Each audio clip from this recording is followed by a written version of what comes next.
ગુજરાત સરકારના નિર્દેશન મુજબ આજરોજ એક ઉચ્ચ કક્ષાની મિટિંગનું આયોજન કરવામાં આવેલું, જેમાં આવતીકાલે તારીખ 7/5/2025ના રોજ જામનગર જિલ્લામાં આપણો વ્યૂહાત્મક સરહદી જિલ્લો છે અને સંરક્ષણની રીતે પણ ખૂબ અગત્યતા ધરાવતો જિલ્લો છે. એમાં એક મોક ડ્રીલનું આયોજન કરવામાં આવેલું છે. આવતીકાલે સાંજે 4 કલાકે જામનગર જિલ્લાના વ્યૂહાત્મક લોકેશન્સ ઉપર મોક ડ્રીલનું આયોજન કરવામાં આવશે.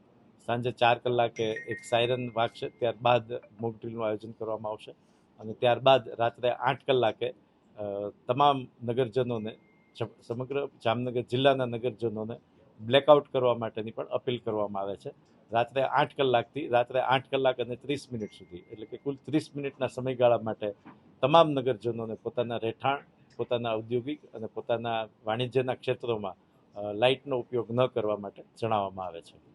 આ સમયગાળા દરમિયાન તમામ હોસ્પિટલો અને તમામ જે આયુર્વેદને લગતા અને મેડિકલને લગતા તમામ હોસ્પિટલો પોતાનું કામકાજ ચાલુ રાખશે. હાલની સ્થિતિમાં આપ સૌ જાણો છો એમ મોક ડ્રીલ આપણો સરહદી જિલ્લો છે, વ્યૂહાત્મક રીતે સંકળાયેલો જિલ્લો છે.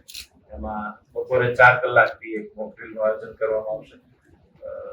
જિલ્લાના વિવિધ જે ઇમ્પોર્ટન્ટ લોકેશન્સ છે, જે વ્યૂહાત્મક ઇન્સ્ટોલેશન્સ છે, એ જગ્યાએ અમે મોક ડ્રીલનું આયોજન કરશું.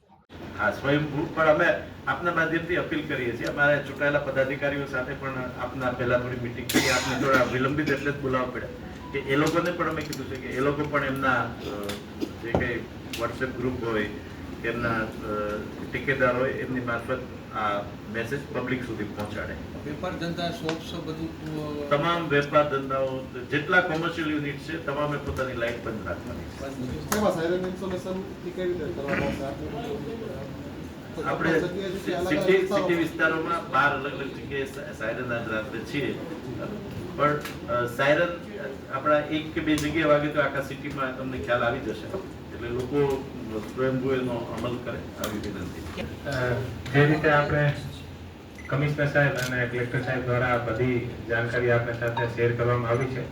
પોલીસ તરફથી દરેક જગ્યા અલગ અલગ ટીમ પણ બનાવેલી છે અને જે દરેક ટીમ છે એ એસઓપી મુજબ કામ કરશે. અને આના અલાવા જે રાત્રિમાં જે બ્લેકઆઉટનો સમય હશે, આમે પણ દરેક પોલીસ સ્ટેશન વાઇઝ અલગ અલગ ટીમ બનાવેલી છે, જે લોકોને જાગૃત કરશે કે આપણે લાઇટ અને બધી બંધ કરવાની છે. આને સાથે સાથે અમે લોકો અલગ અલગ જગ્યા ડ્રોન માધ્યમથી અને બીજા પણ ટેકનિકલ રૂપથી અમે અલગ અલગ જગ્યા જોવાના છીએ કે કોઈ પણ જગ્યા આપણી જે એસઓપી છે આનો ભંગ તો નથી થઈ રહ્યો છે.